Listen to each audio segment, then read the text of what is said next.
ಇದ್ದಾರೆ. ಆದ್ರೆ ದೂರದಲ್ಲಿದ್ದು ನಮ್ಮನ್ನ ಪದೇ ಪದೇ ನೆನ್ಪು ಮಾಡ್ಕೊಂಡು ನಮ್ಮನ್ನ ಕೇರ್ ಮಾಡೋರು ಸಿಗೋದು ತುಂಬಾ ಅಪರೂಪ.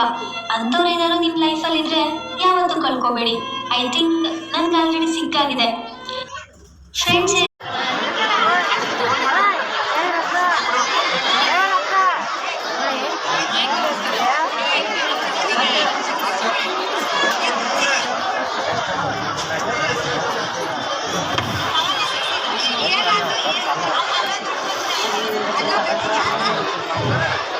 ಇದರ ಮುಂದಿನ ತಯಾರಿ ಒಂದು ಸಾಮೂಹಿಕ ಜೈ ಹೋ ಅನ್ನುವಂಥ ಕೀರ್ತಿ ಸಂಗಡಿಗರು ರೆಡಿ ಇರಬೇಕು.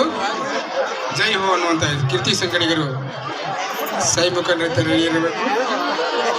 ಯಾರು